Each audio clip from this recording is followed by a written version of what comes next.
Hot take coming in. Another person on the internet is going to talk about Star Wars. Star Wars Episode 9, The Rise of Skywalker, the sequel trilogy, the franchise overall, and the fandom. So I guess you can already hit the dislike button before you even hear me out. Because at this point, damn, the community is divided. Oh my God. I mean, what happened? What happened to Star Wars? I mean, it's like we're on the fences in a political way. And I really don't like that. It used to be, I mean, in a way, I like that because it means that Star Wars means so much to people that they get super angry or super defensive over it. But on the other hand, being aggressive towards one another for liking or disliking a movie, in my opinion, is going too far. Like, if you don't like a movie, if you even hate a movie, that's absolutely okay. If you love a movie, you adore a movie, that's absolutely okay. But stop hating on one another for liking or disliking a film. It's just my opinion. I think we shouldn't be doing that. Okay, and that's coming from someone who was very vocal about hating The Last Jedi and hating most of the prequels, like Attack of the Clones in particular. And I compared the holiday special to AIDS. So, you see, I'm not... I'm one of you guys, okay? I'm one of you guys. I'm not without sins. But how can I, someone who hated The Last Jedi, adore The Rise of Skywalker? I'm going to get to all of that, but before you continue watching, this video does contain spoilers for, just to be sure, just to be on the safe side, for everything Star Wars related, okay? Including The Rise of Skywalker, obviously. So I hated the Last Jedi. Why did I hate it? It's very simple. Because this movie was marketed as Luke Skywalker's film. You looked at the trailer. It seemed epic. It seemed dark. It seemed to be twisted. It wasn't. It was a slapstick comedy. First of all, the villains were all treated as dumb props from a Spaceballs film. I can't deal with that. I can't deal with the villains being jokes in Star Wars, because the villains were always meant to be scary, intimidating, and basically based on the Nazis, based on the Nazi regime. These people are fucking evil, and not laughably evil, but genuinely evil, methodical asshole villains. And I need my villains in Star Wars to be like that. And the First Order in the second film, especially General Hux, they were all turned into jokes. And Snoke was just a dumb prop. He was killed halfway through the film. Kylo Ren did nothing but yell at the camera and being an emo for 2.5 hours or 2 hours 45 minutes. I don't know. It was a pretty long Star Wars movie. The film was marketed as Luke Skywalker's film, and I think Luke Skywalker was completely betrayed and raped because he was a coward. He let Han die. He was okay with Leia being shot at while he felt sorry for himself and drinking the milk out of the tits of an elephant creature, a dinosaur or something. I thought it was dumb as shit. He didn't help Rey. He didn't help anyone. He was responsible for the creation of Kylo Ren because he attempted to murder his nephew in his sleep. Yes, his nephew, the son of his best friend Han Solo and his sister Leia. Like, the man who went back to save Vader, to save Vader's soul, was thinking about murdering his own nephew. Like, no, that's betrayal. I totally get Mark Hamill. He was not a fan of that, and I'm not a fan of that. I never will be. I hated the shitty B-plot involving Finn, a great character in The Force Awakens. I mean, it was a stormtrooper who defected. And they even hinted at him having force powers in The Force Awakens. Like, he sensed Kylo Ren. I mean, go watch the intro of that film again. They did nothing with that in The Last Jedi. They turned him into a dumb comedy relief that was going on a weird adventure with Rose, a character that no one gave a shit about.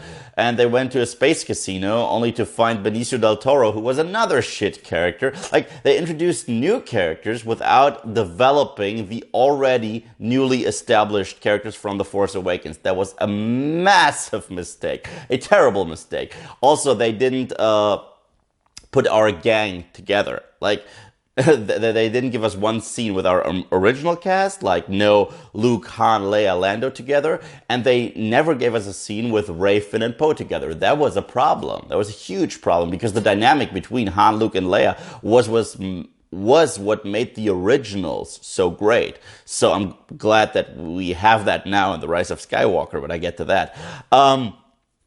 What else? Yeah, so I hated that plot line. I hated the plot line with Poe and Vice Admiral Purple Haired Bitch.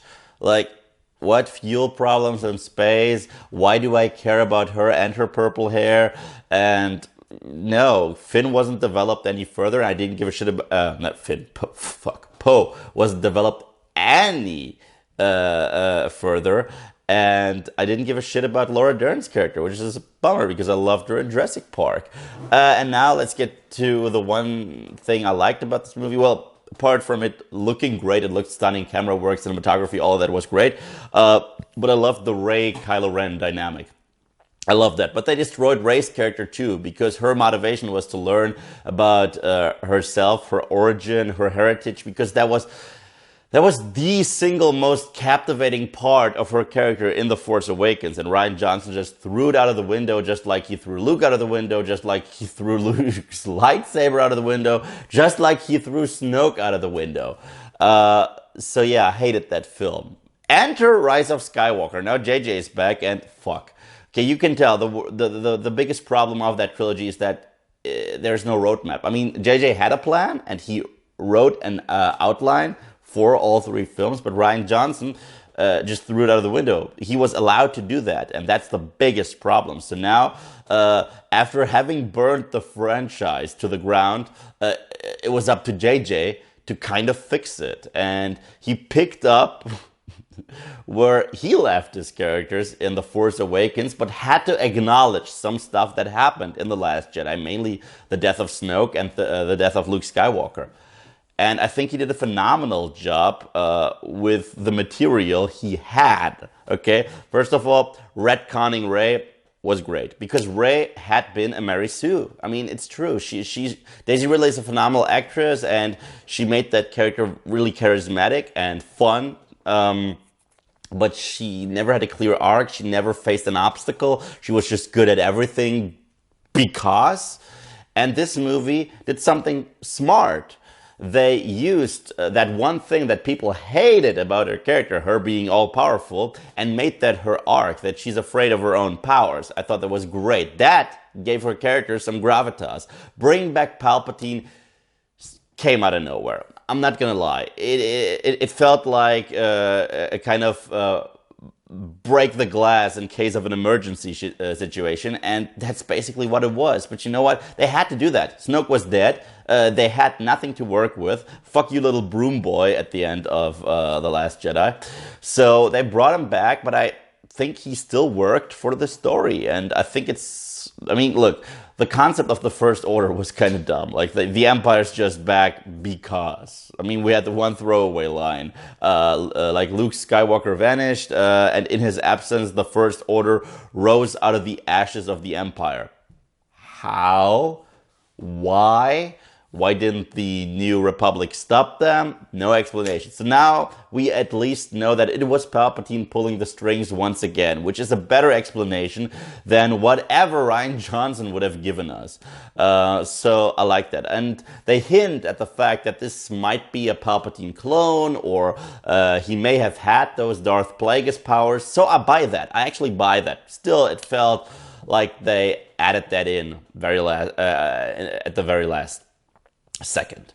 But I'm gonna get into some of the major criticisms that folks have with this film.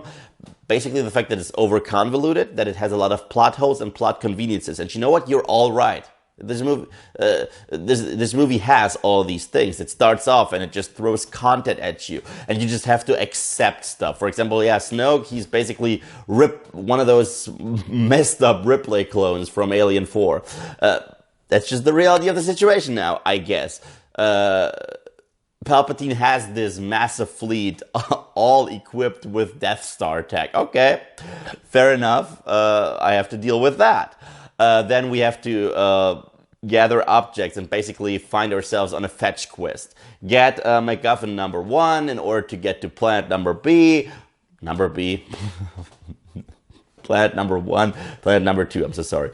And it's all really convenient. Every single time they come across an obstacle, C-3PO or you name it, comes up with an idea. No, I have exactly what you need for this type of situation. So yeah, it did feel very convenient. Especially the whole dagger thing was kind of stupid. Who made that dagger? Who made that dagger just in case the second Death Star didn't blow up completely, which it totally did at the end of Return of the Jedi. So yeah, these things are true, and I give you that. But it's just up to you to decide whether or not plot conveniences and plot holes destroy a film for you or not. For me personally, they don't. Really, I mean, it's weird coming from me, but I always care more about characters, character developments, character dynamics. This is what I go to the movies for, and this is what I go to, in particular, go to see Star Wars films, because let's be honest, all of these movies have massive plot holes.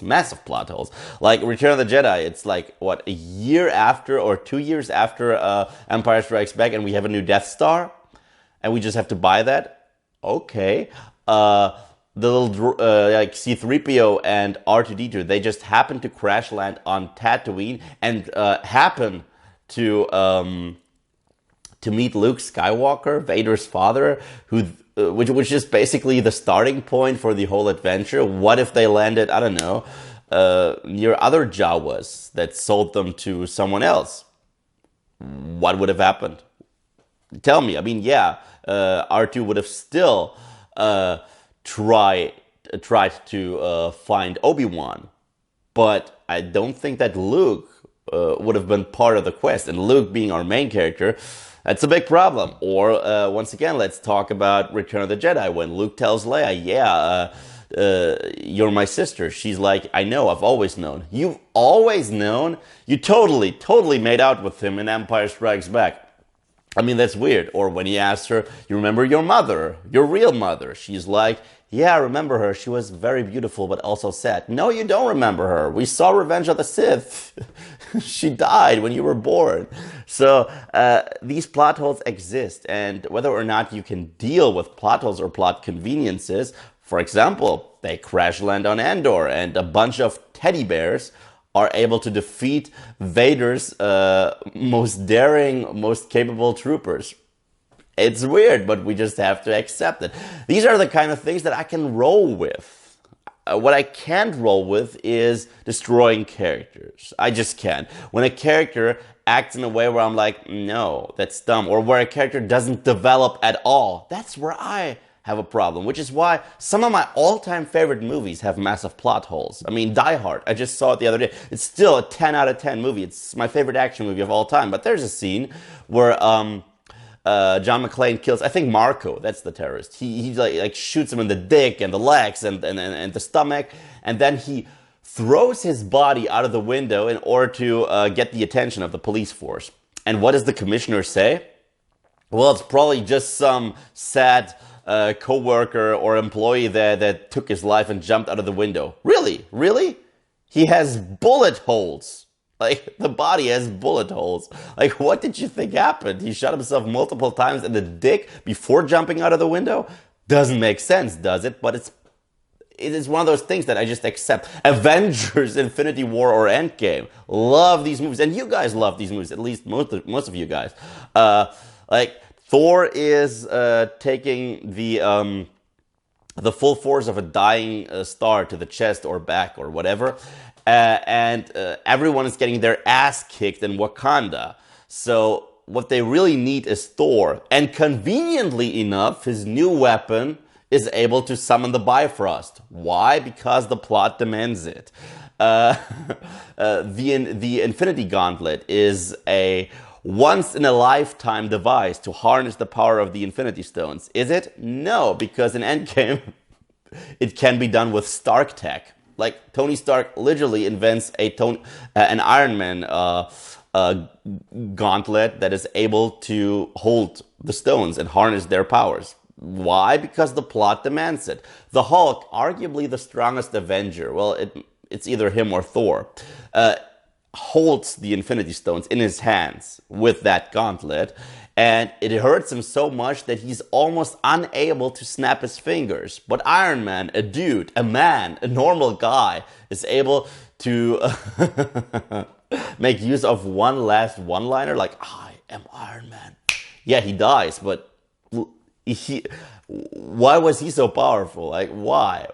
It doesn't make sense. But by the way, at the end, I am all the Sith and I am all the Jedi is basically Endgame. I am inevitable, and I am Iron Man. Like, that's funny. But I roll with that. Why? Because I care about Tony, because I care about his development, because I care about his hero's journey. And in this movie, I really cared about the characters, mainly Rey finding herself, being scared by her own superpowers, which is really interesting, bringing Palpatine back, him pulling the strings and basically fucking up the galaxy for 3 generations, honoring the old characters. Finally, Luke in this movie redeemed himself when he was catching the lightsaber and told Rey, that's no, like, a Jedi's weapon deserves more respect. I was like, yes, and he's optimistic, and him pulling out his old X-Wing, something that he struggled to do in Empire Strikes Back, was awesome. Was it fan service? Yeah, but I'm a fan, I was service. And this is another complaint. This movie gets criticized for having too much fan service, but it's the final one. It's like your favorite band is going out on tour for the last time. You want to hear their greatest hits, don't you? Or do you want to hear something from their new crappy album? It's just me, okay? If you don't like this movie, this video is not going to change your mind, but this is just my opinion. And I love the fact that Kylo Ren, by the way, my favorite character of this new trilogy is Kylo Ren. I think he had the most fulfilling arc. He started out as a conflicted villain, someone who felt the pull to the dark side, who thought that killing his own father would change his conflicted state of mind, but it just made it worse, which is why he always wore a mask in order to hide his tears, to hide his fears, to hide his insecurities. But when even Snoke treated him like shit, he killed him, and he emerged as the new Supreme Leader and basically used that position to fill this hole in his life, in his heart. And Rey was the one character that saw good in him, that actually saw what Ben Solo looked like, because Adam Driver is such a phenomenal actor that Ben Solo and Kylo Ren, they don't feel like the same character. Like, he moves differently. His facial expressions are different. I was like, this is awesome. And I love the moment when you saw Han Solo in this movie, and they basically have the same dialogue that they did in The Force Awakens, because he's not a Force ghost. He's just a memory. Because that's something that Luke mentioned in The Last Jedi, in one of the few good scenes of that film, that should he strike him down, he would always be with him, just like his father, which means every single time Kylo Ren closes his eyes, he sees Han, and he revisits that moment, which makes him such a tragic character. And the fact that his parents, like Han, like this apparition of Han, and the real Leia, who talks to him via the Force, that they are the ones to turn him good, is important to me. And it was honoring these characters, and I think they did the best they could with Leia. Some scenes with her didn't work so well because you knew that this was reused footage from The Force Awakens, but Carrie Fisher passed away, and I think they did the best they could with her. So I really like that. I like the dynamic between Poe, Finn, and Rey, like them being on an adventure together, even though it was littered with plot conveniences and littered with plot holes. But just the banter and the adventure aspect was something that I was really missing in the first 2 films, and that was reminiscent of the original trilogy and even Indiana Jones. Like, just being on the run from stormtroopers, having banter, looking for MacGuffins, and yes, the hunt for them was kind of stupid because everything was fixed just like that. But it worked for me because of the characters. This is what I was so interested in. The final confrontation with Palpatine was amazing. I loved the moment. Like, that concept, by the way, that was introduced in The Last Jedi, because everything that I liked about The Last Jedi had to do with Rey and Kylo being linked. And I love the fact that they went one step further, like them fighting while having that connection. I think worked very well. Her giving Ben the lightsaber and him slaughtering the Knights of Ren was great. Also great comedic timing. In this movie, they knew when to be funny and when to be serious, which is important because that's another massive complaint that I have with The Last Jedi. And I think they nailed it in this one. They were funny when they were supposed to be. They were emotional when they were supposed to be.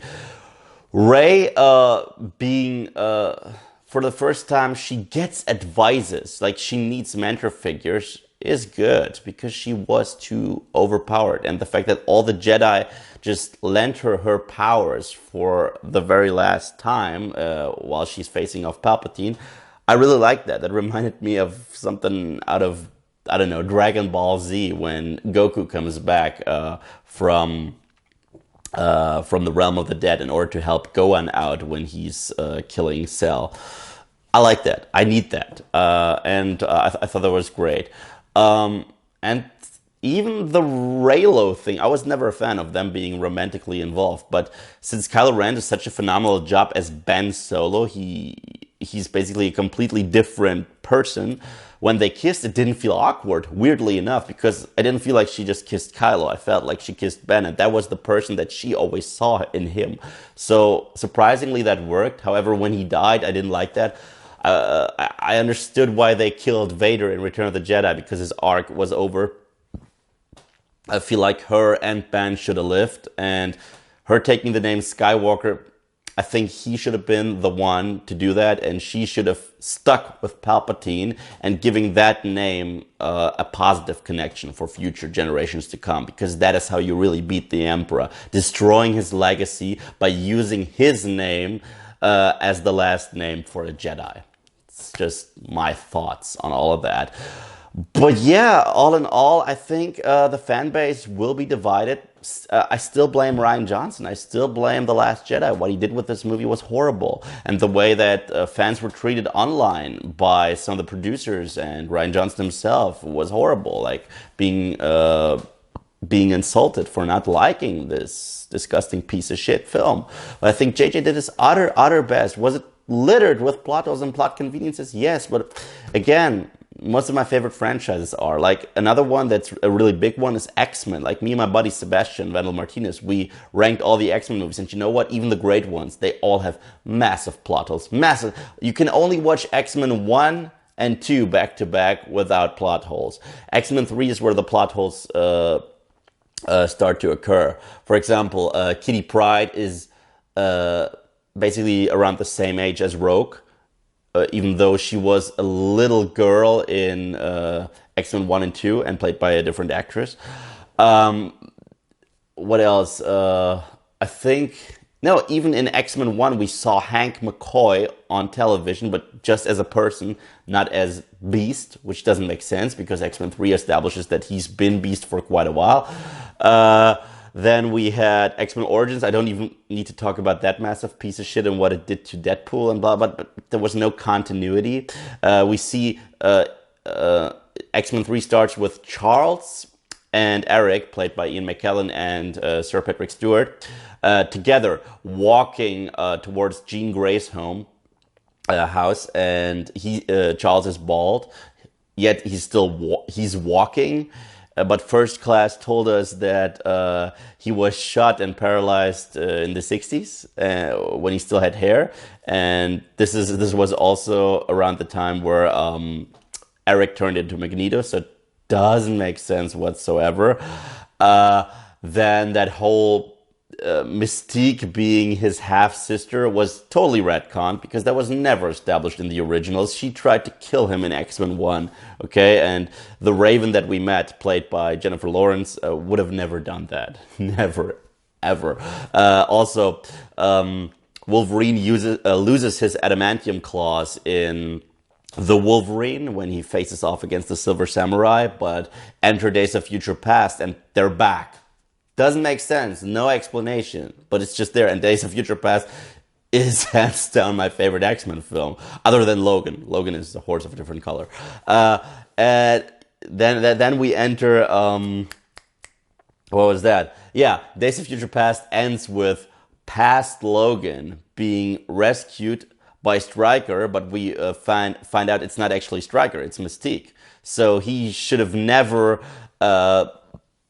He was never caught by them, and they never turned him into Weapon X. But enter X-Men Apocalypse, and he is Weapon X, and he has his adamantium claws. I was like, doesn't make sense. None of it makes sense. And now enter Dark Phoenix, a movie that I hated.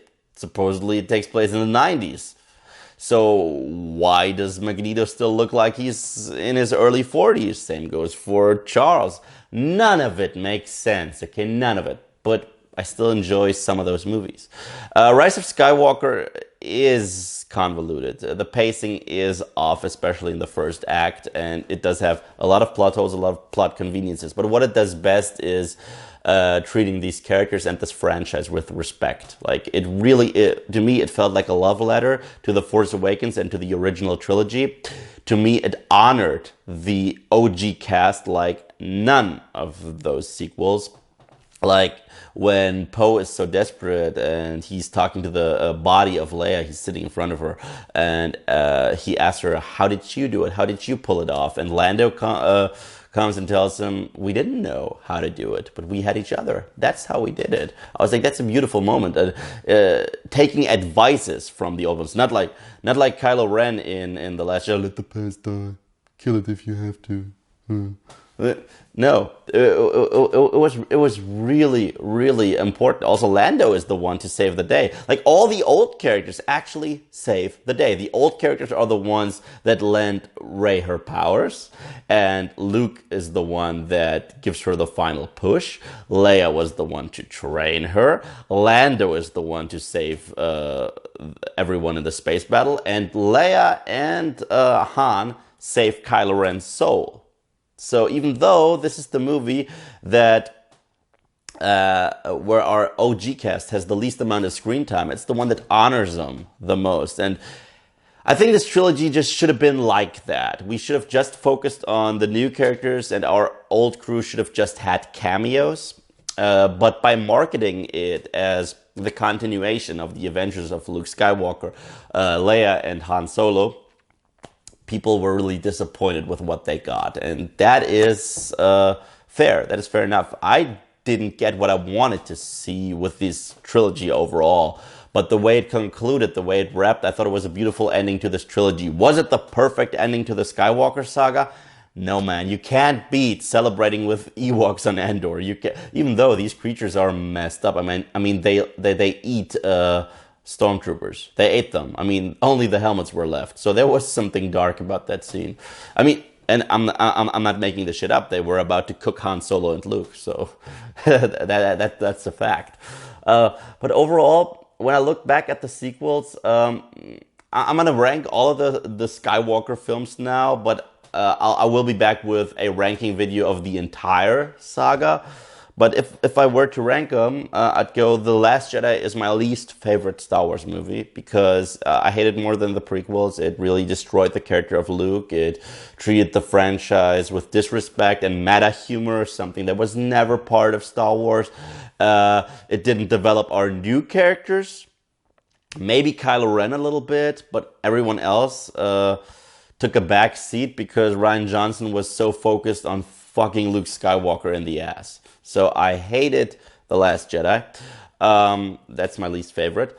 Then we enter Attack of the Clones. It's a bad movie. It's a bad movie. But also, the prequels, looking back, some of the stuff I just like. I like the fact that George Lucas did something completely different.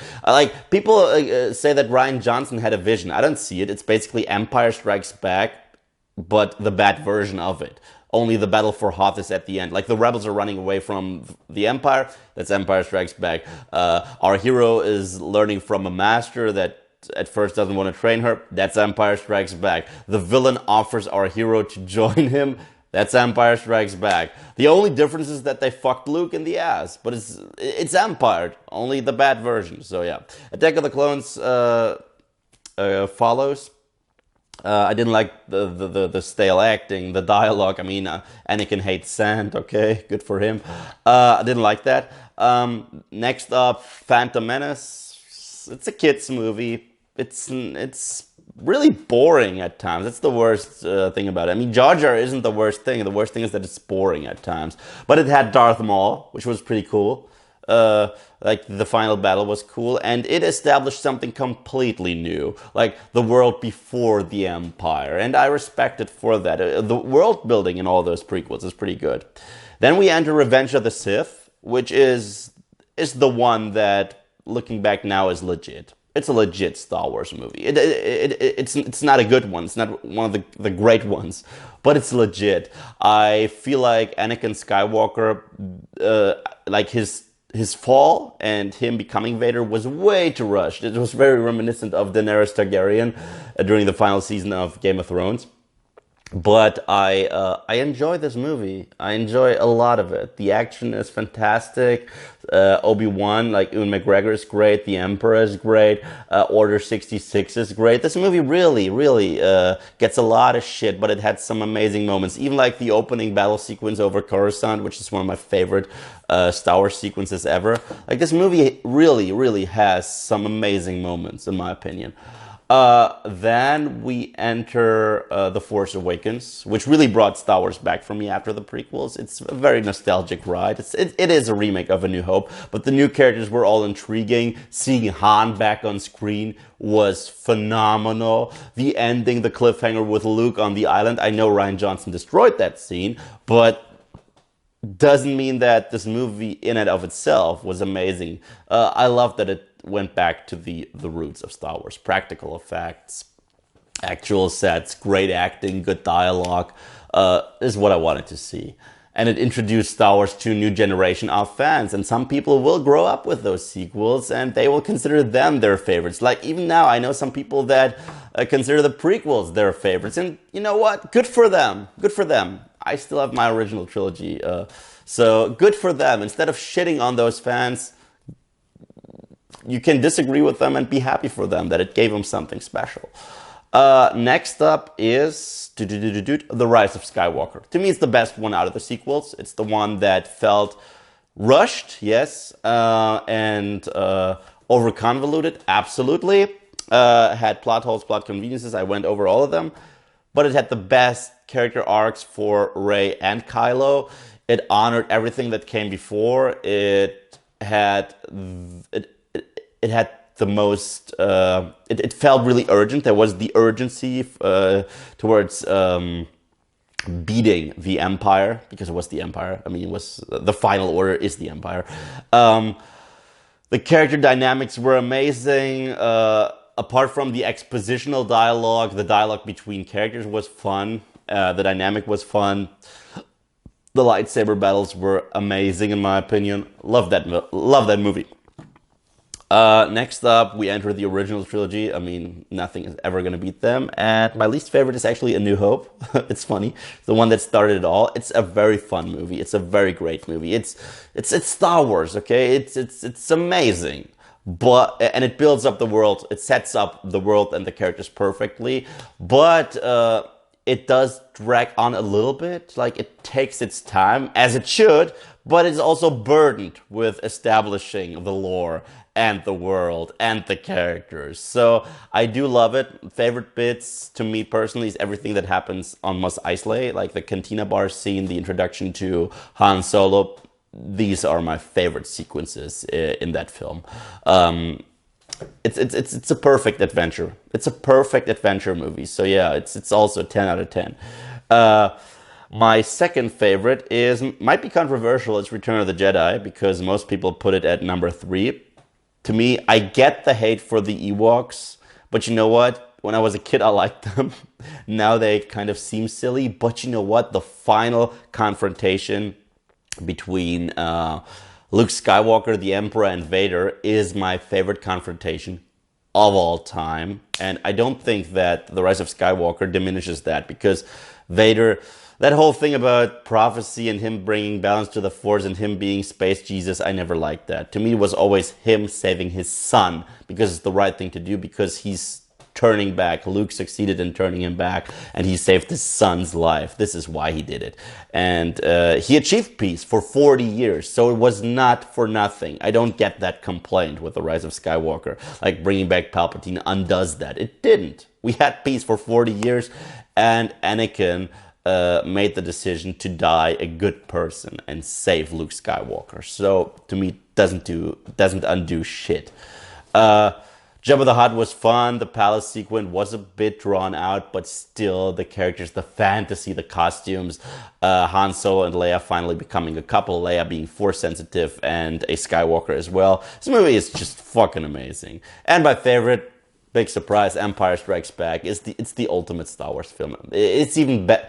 To me, it's on a whole different level. There are Star Wars movies, and then there's Empire Strikes Back. Empire Strikes Back is how you do a sequel. It has inspired every great sequel that has come out, including Aliens, The Dark Knight, Terminator 2. It took everything that was good about the original and made it better. The characters are deeper. The story takes a deeper and darker turn. Vader being Luke's dad. The banter between Han and Leia, the introduction of Lando Calrissian, the planets, Hoth, Bespin, the introduction to Yoda. Like, everything about this movie is just awesome. There's not one single scene that I would cut from this film. I love it. I love the fact that it ends on a cliffhanger, which was really ballsy. And that was ballsy, not Rian Johnson's bullshit. So yeah. This is how I would rank them. I will do another more detailed ranking videos where I include all the other Star Wars films that are not part of the Skywalker saga. But yeah, that's just my take. And now, before you send me death threats or dislike my video to no end, just let me know about your take. And every opinion is welcome. If you didn't like The Rise of Skywalker, if it didn't work for you, it's fine. It's absolutely fine. Just let me know in the comment section below. Thank you guys, as always, for watching. If you like what you see here and you want to see more, then just subscribe.